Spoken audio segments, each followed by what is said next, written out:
welcome to the Catenaccio Podcast. It is now episode 4, and we are back after a Christmas break. I hope everyone's had a really good Christmas or whatever you celebrate around the world, and a Happy New Year to everyone. Welcome to 2021. Hopefully it's going to be a better year than 2020, which was an absolute shit show. So, to start off our new episode, first of all, I gotta introduce the panel as always. Starting off from the first guy who is our guest for today, as Emiliano is missing because he's been kidnapped by Mexican cartels. Our good friend Sergio is here. He is a big Inter supporter. Introduce yourself, Serge. Hi, I'm Sergio. Gonna be, replacing Emiliano for today as a Inter fan. Yeah. Yep, he's never gonna come back, by the way, so you guys don't get used to him. Next up, we have, as always, our good friend Luca Hofmeister. What's up, Luca? Hey everyone, Happy New Year. Happy to be back. And then last but not least, our good friend who actually wasn't here last time by pure coincidence when Lazio was beaten 3-2 by Milan, our good Laziale, Jonathan Kunze. What's up, Johnny? Yo, I'm back home, so I won't have to coincidentally skip any more podcasts. And I'm depressed right now, bro. I'm depressed. We'll get on to your depression in just a minute. Okay, first of all, before we move on to the actual podcast of today, we gotta always thank Radio Rossonera for the opportunity, for the the platform they've been giving us. So you might have noticed that we're only on audio today, no Twitch, so you won't be seeing our beautiful faces and graphics. That is because there's going to be a bit of a technical change for just a month. So for a month we will be exclusively on Spreaker, and we will probably be uploading on the Catenaccio YouTube channel, which will be coming out, so watch out for that. But let's actually get into Matchday 15 of Serie A. All right, first of all, let's look at the results. I think it's been a solid match day. Nothing too exciting, no big changes, but some very, very big results. To be honest, I didn't expect this. Usually after the Christmas holiday, the results are quite calm. Quite modest, yeah. Yeah, they're quite modest because players, some of them maybe like Cassano by the way, Cassano saying that Donnarumma is not a good keeper. What an absolute joke. But some of them overeat, they're quite tired because they used to go on holiday around the world. But I think the first game we got to look at is, I'm going to say the results, Inter against Crotone, which ended a whopping 6-2. We had a bit of a match in the first half. I think we can all agree. It was a 2-2 at the end of the first half. Crotone was actually in the game for a while.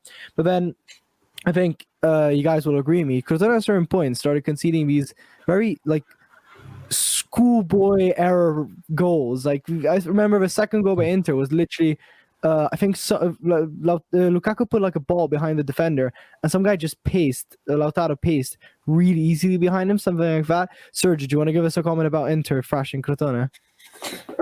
Yeah, as per usual, we conceded. We can't for our life, hold a clean sheet, but, thankfully, second half went better. I think obviously when you have a big match in terms of the goal scoring, you don't really have any goal that stands out more than others, but yeah, it's good match though. Well, I think the thing that really stands out was Lautaro Martinez's performance. But I got a question obviously for you, Luca. I got a question for you, Luca. When it comes to Inter Crotone, so Sergio mentioned, I want to hear this from you as well, Sergio. So Inter in the first half didn't look that much stronger than Crotone because they were tying and Crotone was really into the game. Do you think it is is it Inter not being good enough, or is it that Crotone is a bit unlucky this year, that they actually start off quite well and they look like they could really get into the game, but then, because of the quality of the individual players in their team, they fall off while the game goes on? What do you think, Luca? Yeah, it's definitely the second thing you said. I think it was one of those games where I never had any doubt that Inter was gonna win. It's happened many times before, even against Torino, where they were down 2-0 past the halftime. It's really one of those games where the Inter's quality is just going to push them through. And even if Crotone scores 2 goals against Inter, with players like Lukaku, Lautaro, Hakimi on the pitch, it's only a matter of time until they break down and concede a few goals. So obviously fair play to Crotone for scoring the 2 initial goals. Yeah. not beautiful goals, but well worked. One was a penalty, of course.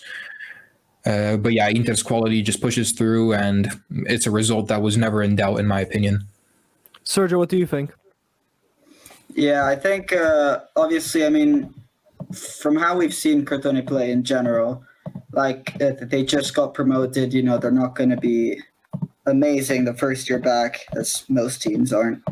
But I don't know. I think they're putting like a lot of heart into it. But yeah, they're not getting. It's not enough.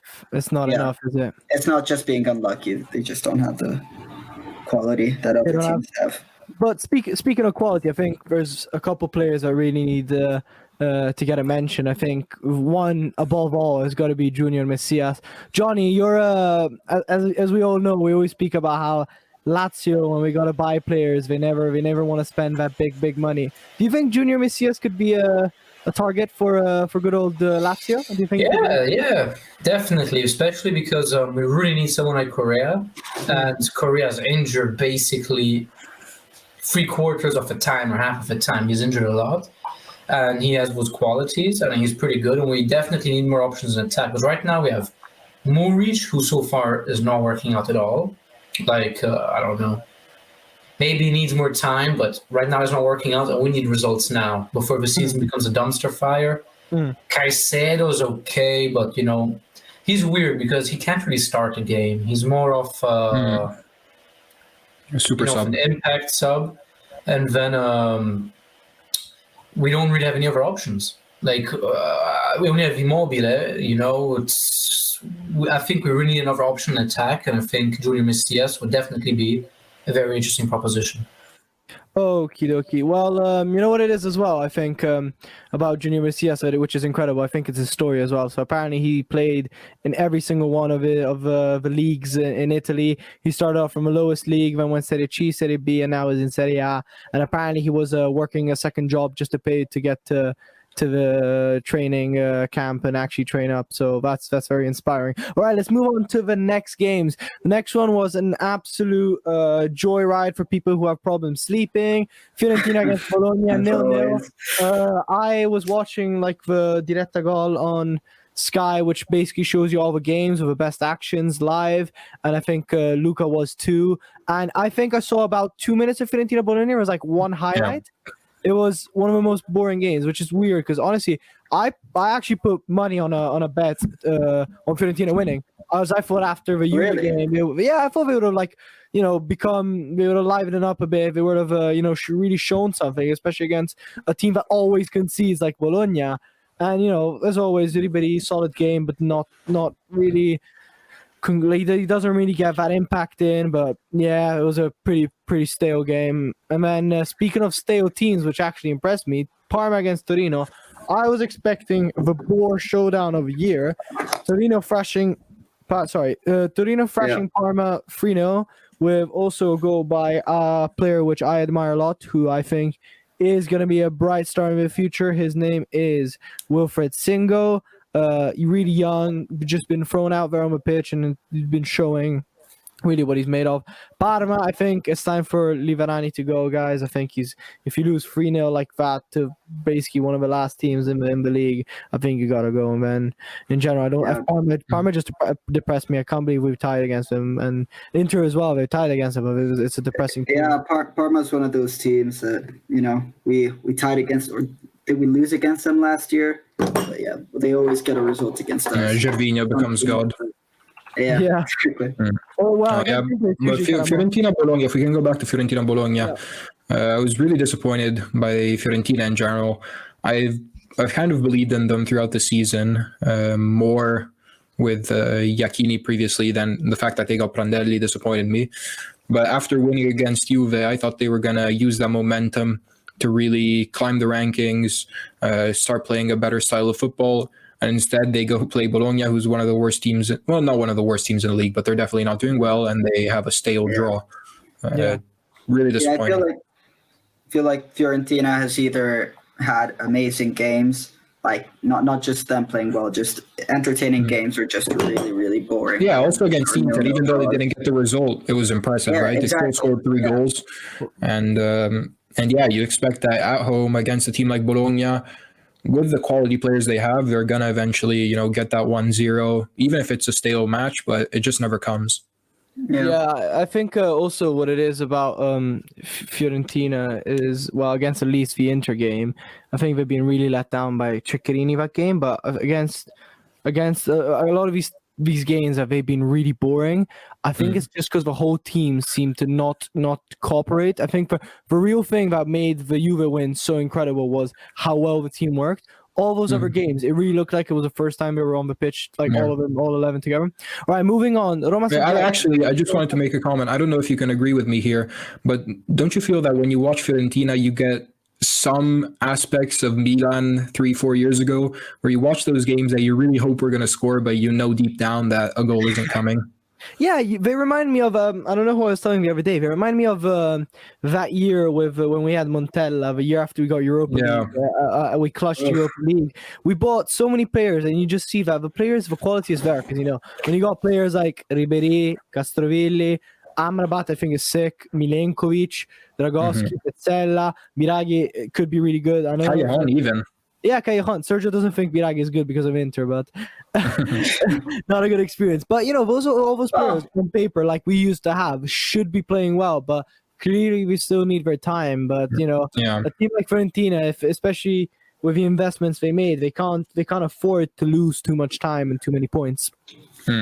All right, should we move on to the next game? Roma Sampdoria was a bit of a weird one because it was raining so much. I think that the game was really ruined because of it. There was no chance for the actual teams to show that much quality. Dzeko clutching up. I think he's a real leader. I can't believe they were about to sell him during the summer. I think if he went to Inter would easily win the league. I don't know about now. I think they're still favorites, but with Dzeko, I think they would have stepped up really.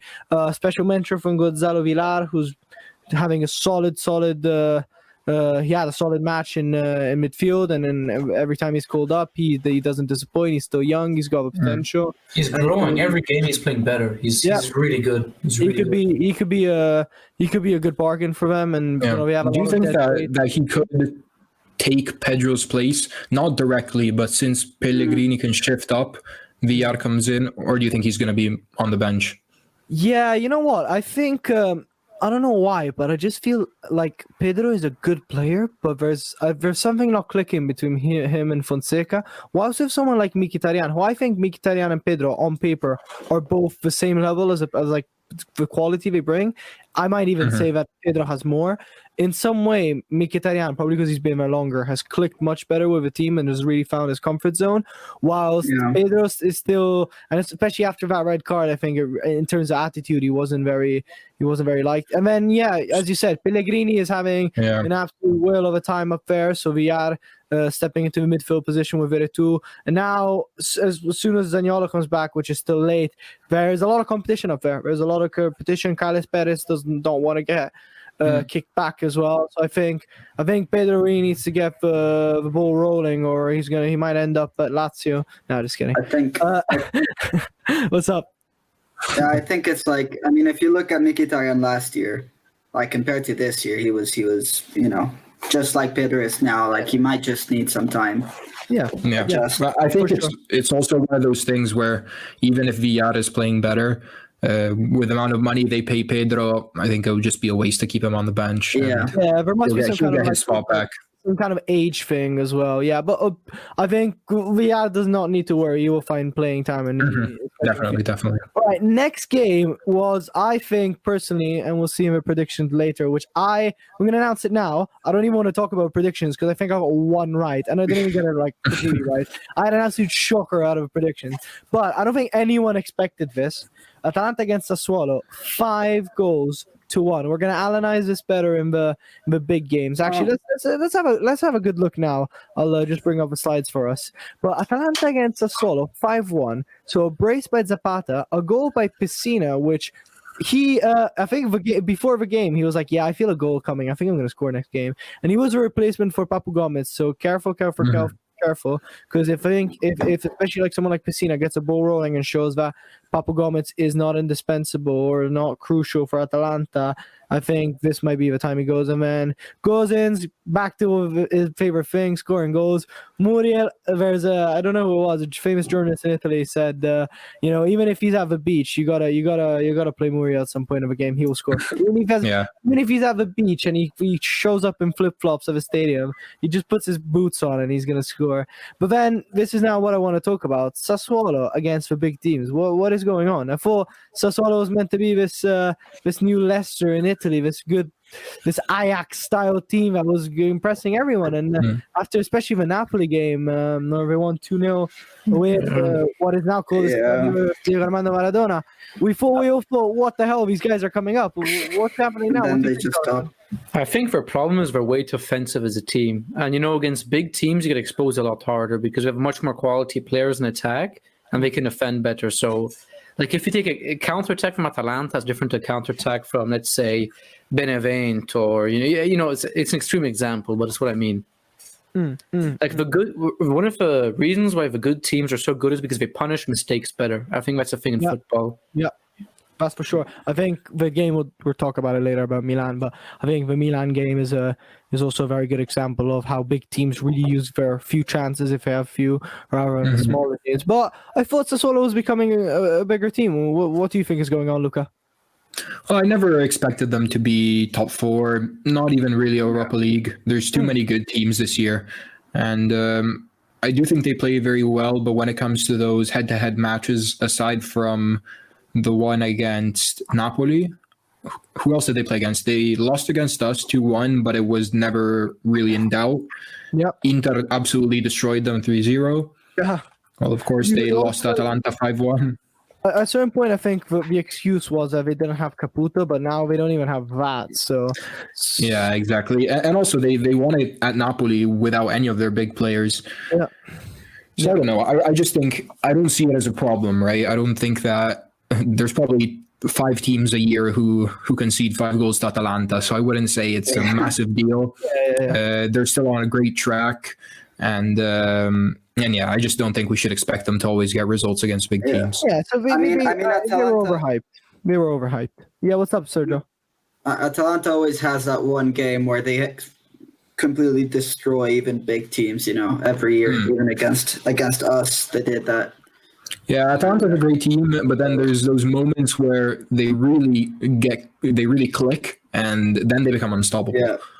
If they could do that every game, then I don't want to think about it. But all right, very quick question. I don't want a big discussion about this because we're saving it up for another podcast because we're waiting for events. I want a very quick fire answer. I'll ask you guys: Papu in? Is he needed, or Papu out? He's not needed. Jonathan? I think Papu would be a benefit to every single team, but if he's causing problems and stuff, then sometimes it's better to cut your losses and move him on. We have so many other options in attack. Like, they never even play Miranchuk, and he's talented. Malinovsky doesn't get much time. He's talented, They have players. They already have players who can play in his position. They might not be as good as him, but we're still quality players who can grow. We're pretty young as well, so I think Papu out. Papu out. Luca? I think Atalanta will always be grateful for what Papu has done. But as Johnny said, they have replacements. If he really cannot resolve this issue with Gasperini, I think they're ready to move on. He's also at an age where you can accept him leaving. It's not like he's going to go spend his 5 years of prime football somewhere else. I think Papu out if he can't, fix things with Gasperini. Sergio? I think like every time a player has a fight with the team or the management or whatever, they just start playing badly if they stay. And I'd also say Papu out because we already have a deal with him. So if you have the inside sources on transfer market. Yeah, I think it's two things. First of all, Romano. It's always gonna be these black and blue captains causing trouble. These Argentinians. Am I right, Sergio? Remind you of anyone? Anyway, Argentinian. I'm reading the Arrigo Sacchi book, and he was talking about how at a certain point it didn't matter to the first criterion for him to buy a player was not in itself the talent, but the attitude to then fit into the system. And I think Atalanta have a very precise system in which certain players work very well. I think we've seen with certain players going away like Cristante, Gagliardini, how when they leave there, they're not as good. Caldara, Conti, where maybe they're not that talented, but in the system, because of what they have, they just work well. And I think if the attitude, I think Gasperini knows his system better than anyone else. If he's causing trouble and he's not needed, I think Gasperini is showing as well that he can cope easily with it. I mean, if they make some money out of it, it'll be just good for him. Okay, now we go to a game that I'd like to hear from Jonathan himself. Genoa-Lazio. I think Genoa is starting to finally click a bit more. When I put money on this game, I thought it was going to be either a Genoa win or a draw, because more than not trusting Lazio, which I don't trust that much.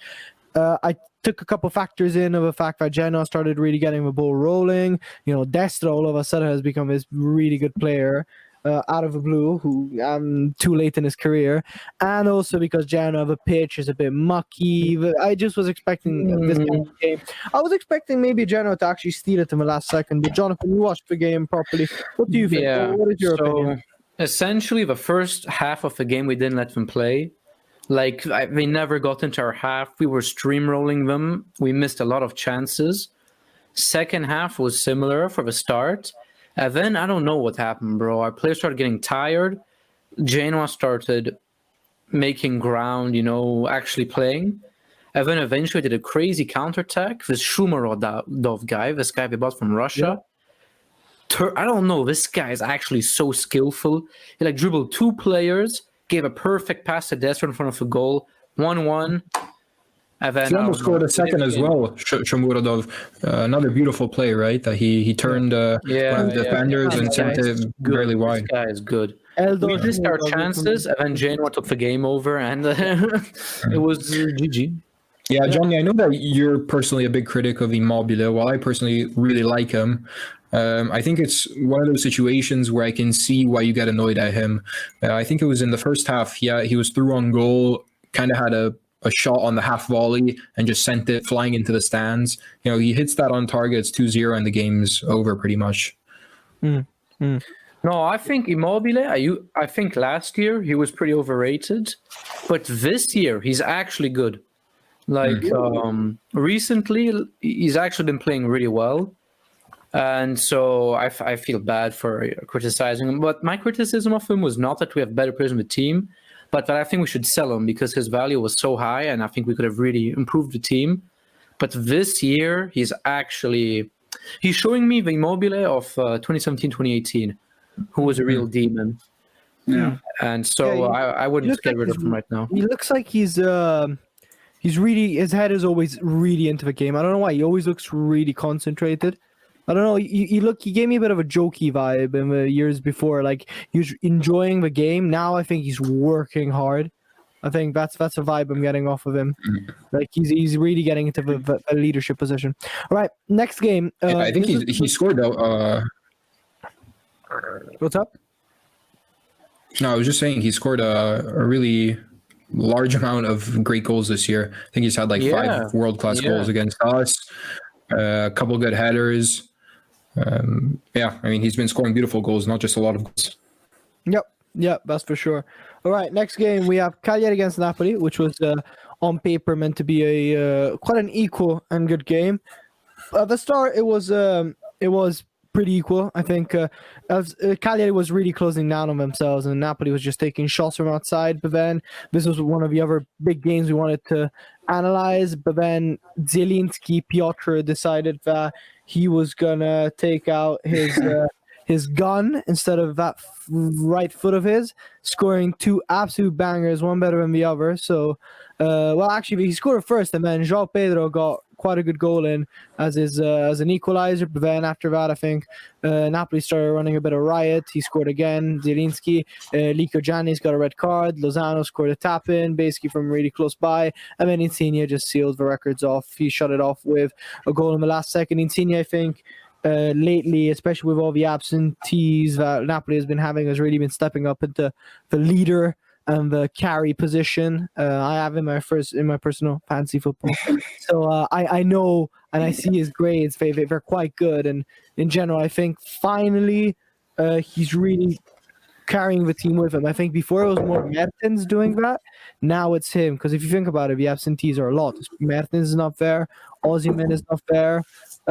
In attack, but that's Milik is not playing. So those are quite heavy absences up top. What do you guys think of Napoli? Has this made you believe a bit more in Napoli, or is it still the same opinion of their 5th to 4th place team? I mean, in my opinion, this was just a textbook game of a big team against Cagliari, because that's how it's been the whole season. Cagliari has been taking a lot of goals against big teams. Yeah, and I think I predicted last time that Roma was going to win 4-1, and they won 3-1. So now Napoli won 4-1, 3-2. Oh, Roma won 3-2 against Cagliari. But yeah, basically they concede a lot, and while they do play well against smaller teams when they are at home, I don't know, they just can't get that same skills in with big teams. Luca, what do you think? Yeah, I mean, as Sergio said, Cagliari often disappoints against big teams, but always in the kind of same way that they give you a bit of hope, and then they end up losing. Also against Inter, they were neck and neck for most of the game, and then, also their Inter as usual towards the end of the game, they just dominate. But in general, I like the way Cagliari plays. I think they actually have a lot of talent in the squad, and it's a bit weird because they always have these. They're almost the easiest team in the league to predict, right? When they're at home, they're going to do well. When they're away, they're going to struggle, and against big teams, they're going to concede a lot. But yeah.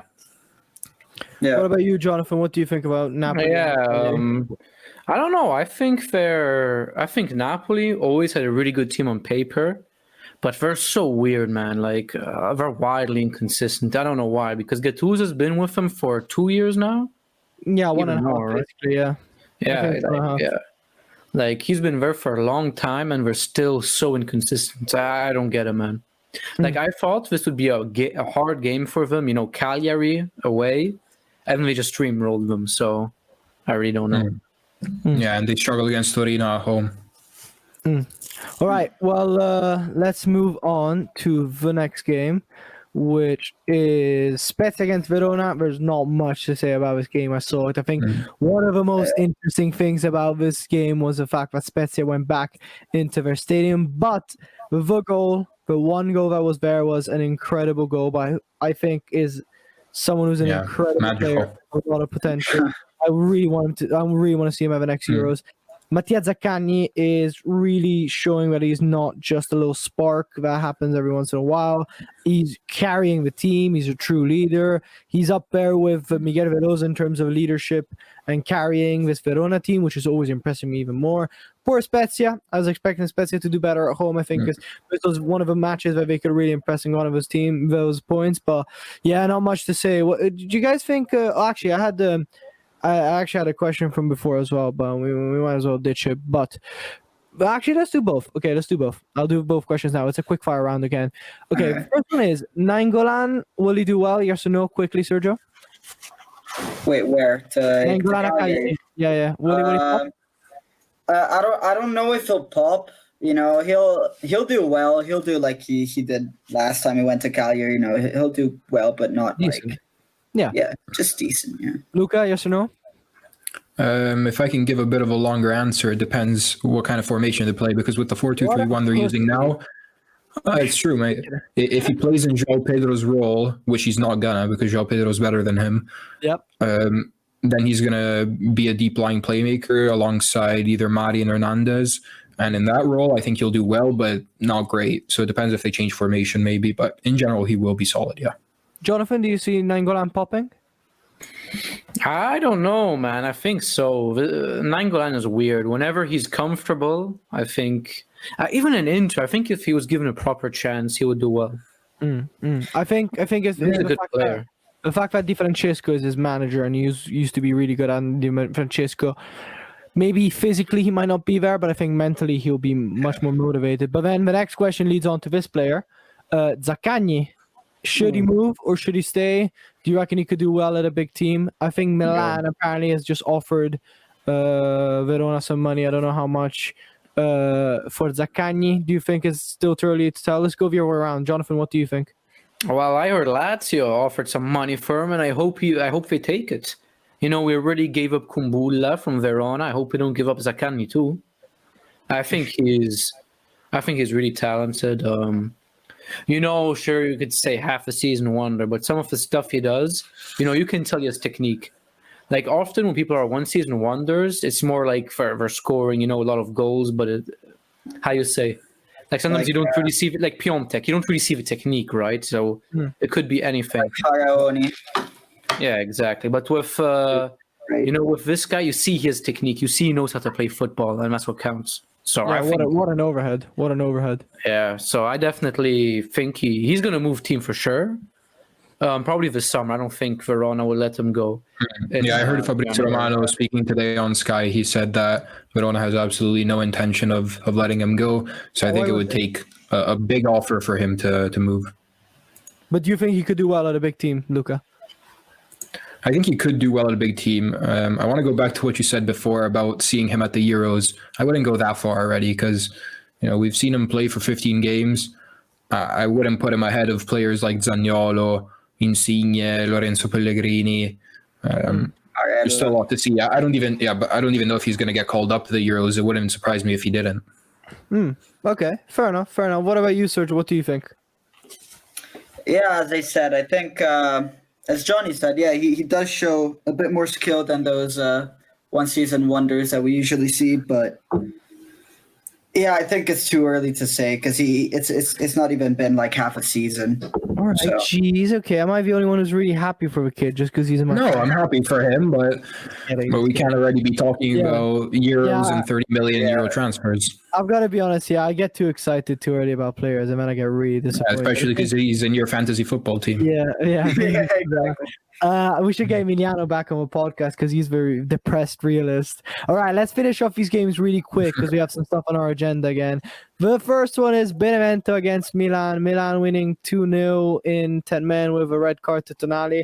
We'll talk a lot about that, but and then Benevento also missing a penalty. Leao basically shutting off for the entire game and then popping with an incredible goal. Interesting. I think this is what relates back to the Sassuolo game about Milan. Even in 10 men, their chances, they really took them. Scored an incredible goal, scored a penalty, got lucky with a penalty that Benevento missed with their chance, but at the same time, we closed off. Kier had an incredible game. Donnarumma as well, again. Even Inzaghi said we have the best keeper in Europe against us, so shut up, Antonio Cassano. I think it was and I think again the thing with us is that because Inter played before us and they won and they were ahead, I think that really put a lot of pressure onto us, and I think a draw could have really, really made my weekend a lot worse. But we keep on going, and the next game is against Juve, which could be fatal. Nah, just kidding. I think we'll lose. But what do you guys think about this game? What does it tell us apart from Milan just keep on going on form? Yeah.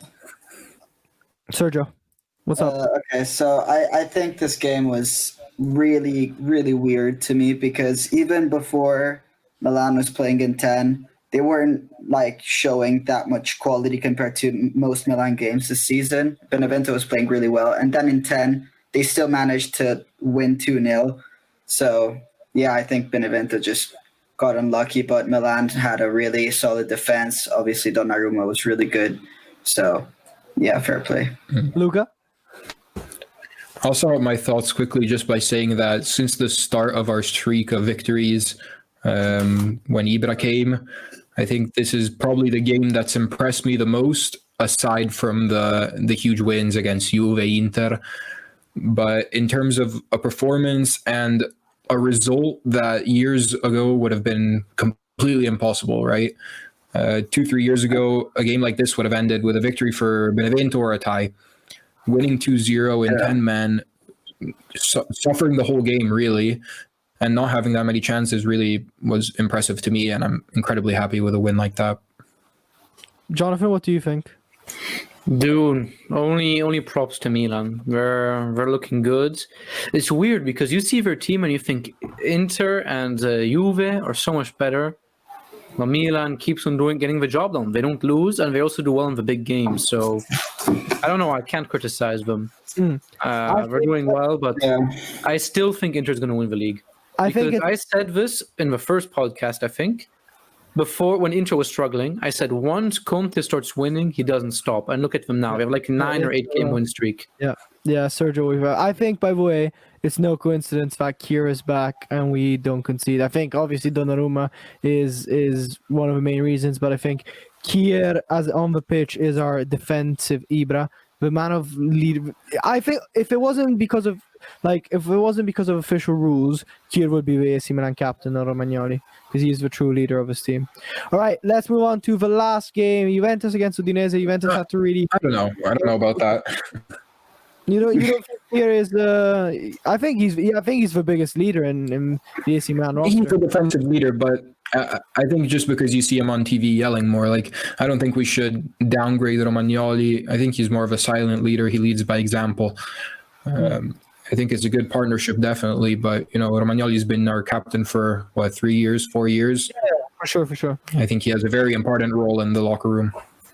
Otherwise we could have Barella as captain because he's I don't want to take anything off from Romagnoli, obviously, but I think also what people told me about when they went to the stadium, and I think the most symbolic picture was yesterday him from a bench screaming like Ibra would do. Anyway, let's move on. Next game, Juventus against Udinese. Juventus was meant to bounce back after a 3-0 loss at home against Fiorentina. I think they decisively did bounce back with a certain there's a player, I don't remember his name. What's his name? Cristiano Ronaldo scored 2 and assisted 1. He was absolutely phenomenal as always. Juve at a certain point looked really strong. Udinese got unlucky. They hit a post, I think, twice, and then Zegalar scored. And then in the end, good old Dybala scored in the last minutes of a game. Luca was very happy about it because of his fantasy football team, but we won't talk about that. But I think Juve they had to do what they had to do. They did it well. Then a player like Cristiano Ronaldo makes the difference. The real question is now, yes or no again, quick fire so we can move on. Guys, Juve without Ronaldo, are they any good or are they Ronaldo dependent? Sergio? I mean, we've already seen a bunch of games this year from Juve that show that Ronaldo is such an important part of their play. Obviously, I might be biased as an Inter fan, but this game was one of the first games in a while that I saw Juve actually playing at the quality they should be playing for the team they have. So I don't know. I think Ronaldo, not because of his quality, but obviously because of his quality as well, but mainly because of his leadership with the team, is just very important for them. What about you, Luca? What you think? The dependent or not? They are dependent, but I don't think it's a bad thing to be dependent on one of the best players in history. When you look at the team without him, the midfield is very young. The defense is experienced, but the whole attack is very clear. While it's maybe not sustainable, it completely makes sense. We lost you for a second. Can you repeat? We lost you. Do you hear me now? Repeat. Yeah. The whole sentence again. Okay. Yeah. I was just saying that the whole attack, the whole midfield, it's so young that it makes sense that they fully rely on such a player. And while it may not be sustainable, it definitely works. So relying on one of the best players in history definitely isn't an issue in my eyes. Fair enough. Sure. Jonathan, what do you think? I think they're definitely Ronaldo dependent. Like Sergio said, they played well against Udinese. Yeah, they did, but Ronaldo also got 2 goals and an assist. Like, this guy is... he's their main man. I think he's the player in Serie A who scored the most goals by far in 2020. Like 33, I think. Something ridiculous like that. I don't know, man. I think they are Ronaldo dependent, and I agree with what the 2 guys said. It's not a bad thing, but they definitely are. Yeah, I think, I must agree with you guys. I think they're Ronaldo dependent, but when you pay him 30 million a year and he does, and he is Cristiano Ronaldo, That's what you expect from him. You know, that's why they bought him. They didn't buy him to get the team to play better, to get players like Rabiot to play better. They got him to get results out of him. All right, let's move on swiftly because we have spent a lot of time on these games. The league is pretty much the same as last time. There's a couple of changes here and there. Notably, Milan is still on top with Inter right next to them with just 1 point between them. Roma is up there with third place with 30 points. Then we got Napoli, who boosted up by 1 place. Juve that boosted up by 1 place. 29 and 27 points. Sassuolo going down 2 places in 6th. In 7th place, so we're starting to get out of the Europa League zones. We got Atalanta, Verona in 8th, Lazio in 9th, who went down. Benevento still 10th, even though they lost. Sampdoria staying in 11th. And okay, so now we started going to the right side. Bologna in 12th, 13th, Udinese, who went down by 1 place. 14th, we finally got Fiorentina. Still sad to see them there. Cagliari actually 15th. I thought we were much better. I would expect Cagliari to be in where Benevento is and the old switcheroo between them, but Cagliari got 7 losses and only 4 wins. Parma, now we get to the boring teams apart from one. Parma, 12 points, 16th. 17th, now out of a relegation zone, well, just by they got the same amount of points. We got Torino with 11, Spezia with 11, and Genoa with 11. And dead last, we got Crotone with 9 points, which have went down by 1 place, and they're now 20th in the league. Okay, now we're going to get to our segment of the team of the week. So today we don't have our visual support, but we can still make a good team of the week. So we're all going to, let's say, candidate, we're going to shout out a name for a player. I might suggest someone, and we're all going to say whether we agree or not. I think the goalkeeper is pretty much, apart from I know one guy won't agree with me, but I think it's pretty much known that it's got to be Gigio Donnarumma in goal. What do you guys think? Yeah. Yeah. I vote Donnarumma in goal for sure. Yeah, unanimous votes, and we got Donnarumma in goal. Bing! That's him. All right, I think we're pretty sure we're going to play with a 3-4-3, so we only got 3 defenders. I think we mentioned it before. I don't know if you guys will say this, but let's stick to Milan. Kier, I think, needs to be there. What you guys think? Yeah. Okay, that's a unanimous decision. Okay, now we have the other two. Sergio, would you like to? Oh well, go. Okay, Gozens. Let's go, Gozens. What do you guys think? You vote for Gozens? He scored a goal. He played quite well. Were you voting him in? I'd vote yes, but I'd like to hear who the last slot is going to be taken up by first. Yeah, same. I think let's put down the players which I think are going to contend it, because it's 2 places. I think for 3 players. I think it's between Wilfred Singo, Achraf Hakimi. What's his name? Gozens, who we just mentioned, and maybe Karsdorp as well with the assist for Jeff. Crescito. I think Crescito, between the defenders that didn't get any goals or assists, played really well. I don't know. Crescito, dude, he was okay, but he committed so many fouls. Like, it wasn't really a team of the week worthy performance. All right, Sergio, give us your 2 players. My 2 players. Out of those 4 or 5, 2 players. Hakimi and Crescito. Hakimi and Crescito. What do you think, Luca? Hakimi and I'll give it to Izzo, actually. Maybe no, Singo. What about you, Jonathan? Yeah, sure.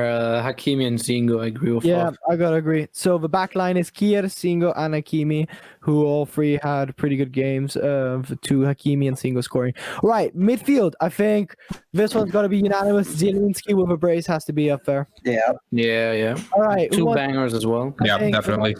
I think the next one that has to be there, I think it'll be quite unanimous, is Zaccagni. Yeah. So that's 2. Okay, we got over 2. Anybody want to nominate someone they really feel should be up there? I think, Ferrari got 2 assists, but, the whole of Atalanta really got, obviously they scored 5 goals. But, yeah, I think he played well regardless of the assists, but as I said, the whole of Atalanta played well. Even Dorian played really well. Can I suggest to you, instead of Freuler, putting Pessina in, because A, of a goal, and B, because Pessina, of how important him playing instead of Papu, how important, how also. Yeah, he filled that position well. What do you think, Luca? Who would you nominate? I think Freuler, actually. I would prefer him over Pessina. I think he had a really flawless game. Yep. But I do understand Pessina as well. Yeah.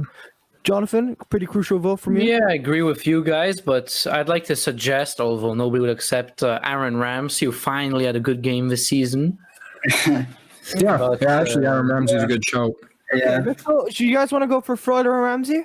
Or you want to change it up? So what do we have? We have Zielinski, Freuler, and Ramsey right now. And Zaccagni. And Zaccagni. And Zaccagni, yeah, definitely. Okay. Yeah, that We got works. Freuler, I like it. Zaccagni, Zielinski, and Aaron Ramsey in the midfield positions. Now, the three strikers, I'm going to say them now. I think all of you will agree. We'll have a Yeah. special mention for a couple players as well. I know Luca is busting to say one, but I think Cristiano Ronaldo with brace. Duvan Zapata finally popping off, especially in a big game. And Yep. finally, we had Lautaro Martinez with 3 goals. Actually, it should have been 4 because one was a known goal, but it was basically 4. Special mention, Luca. Who would you like to give a special mention to? Nicola Kalinic? Absolutely not. I would say Belotti. Okay, definitely worse than Ronaldo and Lautaro. But I would put him head to head with Zapata because even though Zapata scored twice, Belotti created 2 goals and he really created them. When you look at the goals, it was all thanks to him. 2 beautiful passes. But yeah, as strikers, we prioritize. Well, the fans prioritize goals over assists. So I understand. Yeah, exactly. So I understand Duvan being up there, but I hope everyone appreciates Belotti's form this year in general. Sergio, what about you? Is there anyone you'd like to give a special mention to? Gianluca Lapadula? Lapadula, yeah, sure. I don't know. I mean, Sergio's never coming back.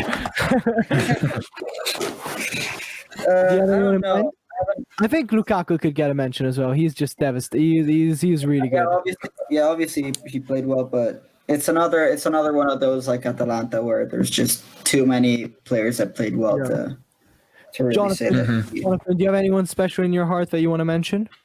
No, I think we got the free to maybe Shumarodov. This guy killed us. Like the goal was all his, but the other guys played too well. So I think I'll just say mine. I think my special mention goes to Lorenziello Insigne, who's been really popping off. And again, I don't think the goal is important. I think it's his presence on the pitch. All right, we're gonna end up because we spent a lot of time. We're gonna do a very quick fire round of first of all who we'd like from a January transfer for our own team. So we are a Milan fan, 2 Milan fans, an Inter fan, and a Lazio fan. I will speak about the other teams in general, but we'll say 2 players maybe or one area that they should improve, and then we'll move on to our predictions that we usually do because the podcast has been quite long, but we had a lot to catch up with.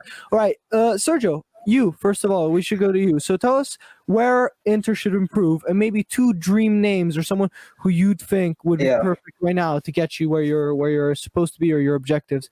So where should you improve first of all? Okay, well, where we should improve, I think, is definitely the left side or left mid, left back. We don't really have a big name there. Mm-hmm. I think Guerreiro would be amazing, but that's obviously a dream sign. I don't think we would get it in January for sure. Yep. That's just someone I would really like. Mm-hmm. Then maybe we would need like another defender, someone to a better sub than all our left backs and right backs that we play as center backs because we don't have enough. Mm-hmm. And yeah, we have to sell Eriksen because it's just not going to work, obviously, with Conte. And I think if Conte would be open to trying a 3-4-1-2, then Papu might work. But because he's played a 3-4-1-2, so he knows how it works, he would work. But it depends on Conte again. Okay, so your dream names are Guerreiro and Papu. Is that it? Yeah, I guess. Fair enough. And go on. maybe a swap with someone from PSG. But they're thinking of Paredes for Eriksen, but I don't know. Luca, if you were very, very quick, That's not worth it. Players you'd buy? Yeah. Players you'd buy, Luca? If I were Inter, Yeah. like I can just say dream, absolute dream. Yeah, absolute. Well, yeah, realistically. Oh, absolute. Okay. Yeah. No, like kind of. Okay, like Alfonso Davies. Orlando Ronaldo. But definitely Guerreiro. Guerreiro is Dortmund wing backs are perfect for Inter system, so Guerreiro makes total sense. And I think they should pick up Papu as well. Okay, what about you, Jonathan? Two players that would be perfect for Inter right now. Papu and then I don't know, good left wing back. Let me think. That's realistic.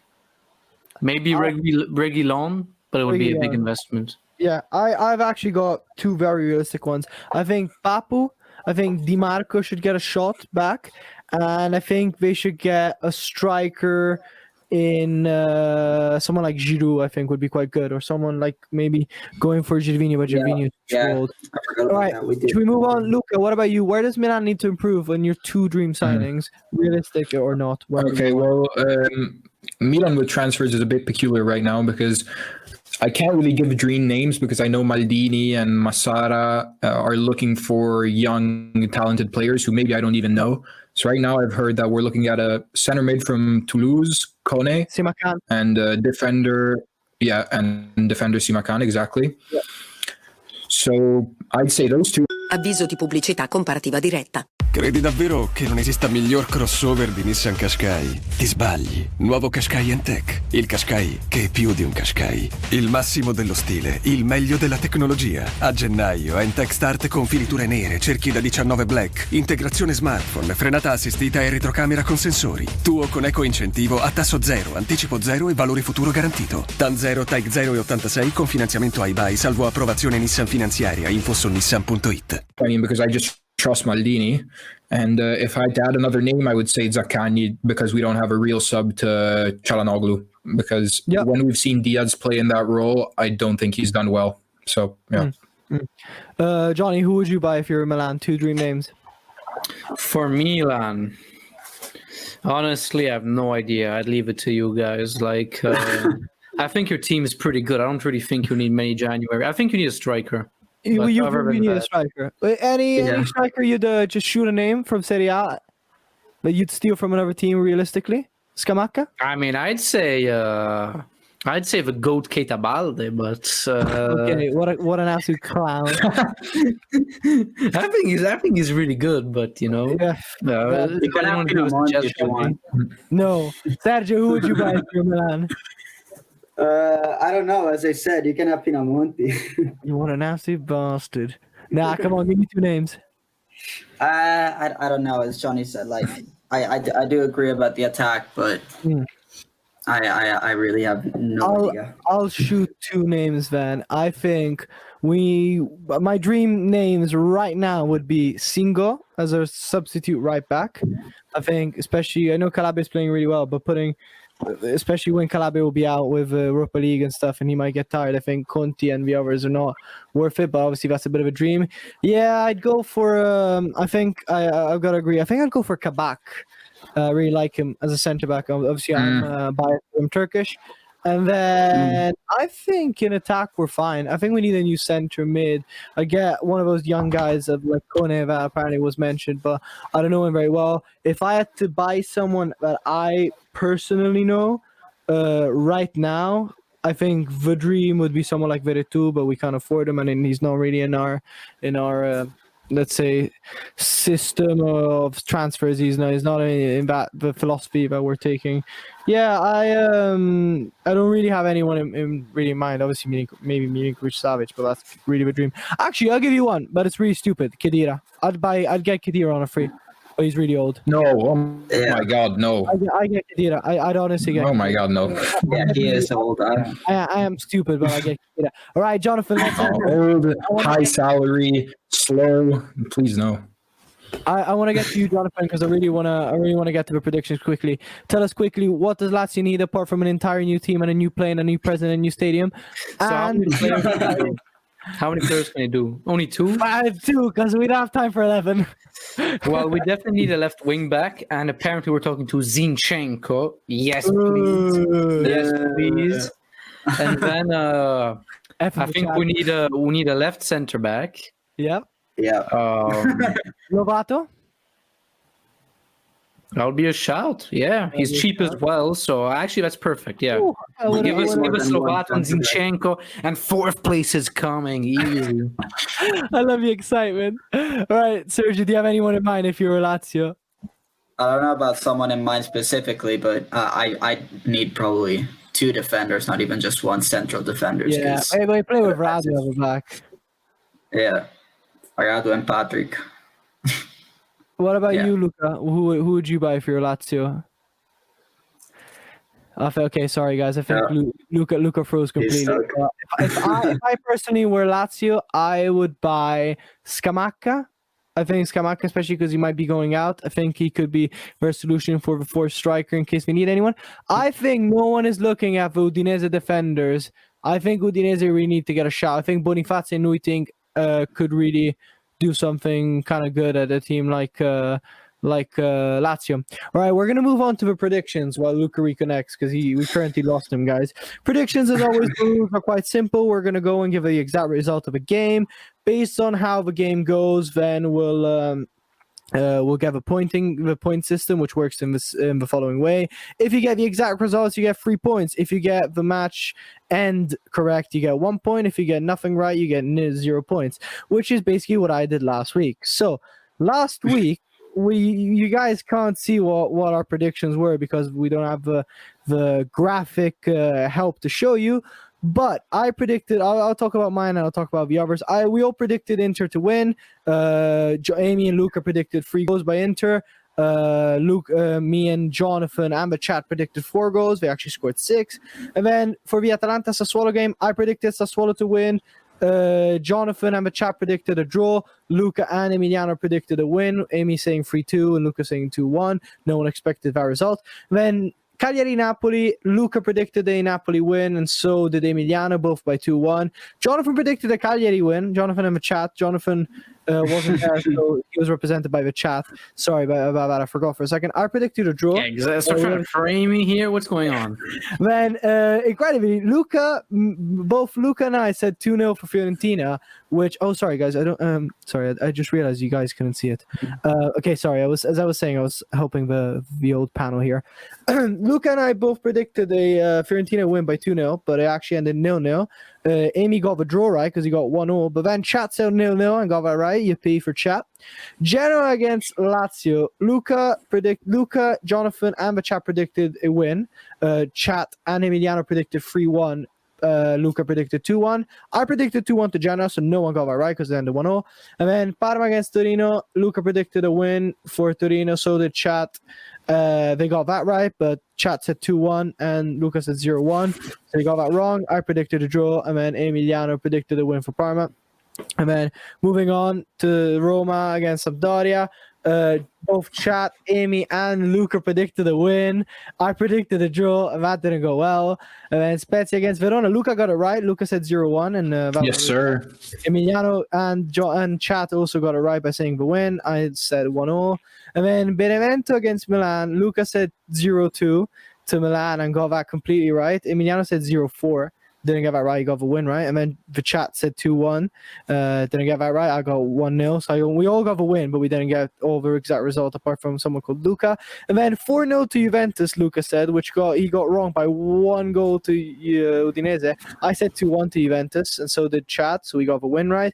And then last but not least, Emiliano got it exactly right and said 4-1 to Juventus. Kudos to him. So the standings in the predictions right now are the following. Luca got 12 points this giornata, this match day, which is the record right now with the most amount of points. And then Emiliano following with 10 and Jonathan with 9. I got 3 points, which adds my tally up to 12. Lucas 26, Jonathan has 19, and Emiliano has 27. So if you ever gonna ask me what to bet on, don't ask me, okay? I am crap. Whatever I say the opposite. It's incredible. I got 7 points, 2 points, and 3 points. Three episodes we did. Luca got 4, 10, and 12. Johnny got 8, 2, 9. Amy got 7, 10, and 10 again. All right. Let's get on to our predictions for this upcoming week. We got quick fire, by the way, boys, because we ain't got that much time. But the first game we're going to look at is Cagliari. The order we're going to go is Luca, Jonathan, Amy. Sergio will replace Amy, and then it's me. Okay, so we got Cagliari against Benevento. Luca, what you say? 2-1. 2-1. Okay. Oh, wait, I got to write these down, don't I? Okay, 2-1. All right, 2-1 to Cagliari, then. What do you say, Johnny? 1-1. You guys think Raja's gonna score, Sergio? No, I don't think I was also gonna say 2-1. 2-1 to Cagliari. Should I go cheeky? I'm gonna go 2-all. I think Benevento really needs to. I think maybe Lapadula score. He hasn't scored in like 8 games, bro. That guy really needs to get a goal in him, or he might as well just change sport. Okay, next game we got Bologna against Udinese. Could be a snooze fest, could be a goal fest. Luca, what you're saying? 1-1. Okay. What about you, Oh my Jonathan? god. Jonathan, you with us? 2-1, 2-1, 2-1. 2-1. I was muted by accident, my bad. Yeah, 2-1. Sorry. What about you, Sergio? What are you saying? So I was gonna say 1-1, but I'm gonna change to 0-0 because Sergio's in my head. I'm gonna say I'm gonna go for 2-2 again. Screw it. Lazio against Fiorentina. This could be one of the biggest games. Well, there's 3 big games every week. What do you guys say? Lazio against Fiorentina. Luca? 3-1 Lazio. Yeah. Okay, Jonathan. Ovation in the nation. Yeah, we're gonna smoke these guys, bro. You know, Genoa is actually decent. Fiorentina's terrible. You're gonna go for 3-0. You're gonna go for 3-0. 3-1 as well. 3-1 as well. Bruh. What about you, Sergio? I'm saying 3-0. 3-0. You know what? I wanted to say that as well, but yeah, I don't see it happening for good old Fiore. Maybe 3-2. Just to keep it different, but yeah. Crotone against Roma. This is easy. Luca, what are you saying? 0-2. 0-2. What about you, Jonathan? 1-4. 1-4. Jeez, Louise. What about you, Amy? Sergio, sorry. 1-3. 1-3. I'm gonna be original, and I'm gonna say 1-0. 1-0. Yeah, I'm gonna go. This is why you got 3 points. Am I gonna get less than last time? I want to get predictions. Let's do a prediction on that. We should do another prediction thing for higher or lower than last week. That'd be quite good. Okay, we got Samp against Inter. Luca, what are you saying? Samp against Inter. I think Inter is going to struggle a bit more in this game, but still win 1-2. Yeah, Jonathan, what do you say? Inter's gonna wreck them. I think 1-3. 1-3. What about you, Sergio? I'm saying 2-3 for this one. 2-3. Yeah, I think I'm in total agreement with Luca. I think it's gonna be 1-2. I'm gonna say Inter as well against Samp. They always do quite well. It's like 2 years ago and ended like 5-0 or something. And then last year Sanchez after like 2 seconds scored. Okay, Atalanta Parma. This could be an absolute goal fest. I wouldn't be surprised if I said 10-0. Yeah. What are you saying, Luca? I think Atalanta scored a lot of goals this week. I'm going to 3-0. What about you, Jonathan? Atlanta's gonna run riot. 4-0. 4-0. What about you, Sergio? What are you saying? I'm saying 4-2. 4-2. Yeah, I'm gonna go for 2-0. Sorry about that sound, by the way. And then we got Torino against Verona. This could be an interesting game. Luca, what are you saying? I think it will be interesting, but interesting game of defenses. So 1-1. 1-1. Okay. What about you, Jonathan? What are you saying? Man, Luca took the words out of my mouth. So, yeah. What about you, Sergio? What are you saying? I want to see Torino do something. 2-0. 2-0. Okay. Yeah. I'm going to go... I wanted to say 1-0 as well. I want to be original, though. But I think it's going to be a draw. I'm going to say 2-2 draw. I think Belotti's going to score. And I think Kalinic might get off a mark finally. I'm not sure. But Sassuolo against Genoa. What you guys say? I'll get a surprise. Sassuolo, Genoa. I'll go for 3-2. Okay. 3-2. So you think Sassuolo's going to get back into winning ways. What about you, Jonathan? 2-2 draw. Okay, what about you, Sergio? I was going to say 0-0. Yeah, I'm going to say 2-1 to Sassuolo, but I think Genoa are going to really play the game well. And then Napoli against Spezia. What are you saying, Luca? 4-1. Yeah. What about you, Jonathan? 3-0. Okay. What about you, Sergio? Yeah, I was also going to say 3-0. Yeah, I think I agree with Luca here. I think it's going to be 4-1. I think someone's going to score some penalty at the end. All right, this is the biggest game of the weekend. Milan against Juventus. Luca, what are you saying? I think Ronaldo will turn up, score a brace, 1-2. Okay. What are you saying, Jonathan? So you're predicting the first loss for Milan. What about you? I don't know if Milan's gonna lose, man. Like their unbeaten streak ending at home sounds unlikely to me. Oh, what a jinx! 2-2. What about you? Yeah, I was gonna say 1-1. Juventus is gonna wanna get some. You know what? I'm gonna go for no. I think it's going to be one of those games that they'll keep on attacking, but they'll be really good at defending. I think both keepers are going to have such good games. Mark my words, it's going to end 3-3 because of that. But I think the keepers are going to have incredible games. All right, after this incredibly long episode of a Catenaccio podcast where we had a lot to catch up with, we are finally done. So before we jot off, I am going to first of all thank our, I could say sponsors, but the people who provide us this platform, Radio Rossonera. Thank you very much for giving us all that we have. No, just kidding. Thank you for allowing us to be on this platform, and you'll be hearing our beautiful voices on Spreaker for the rest of the month, so check that out. And then we'll be linking our YouTube channel for when the videos will be coming out. So before I actually shut this thing off, oh wow, thank God you guys can't see this.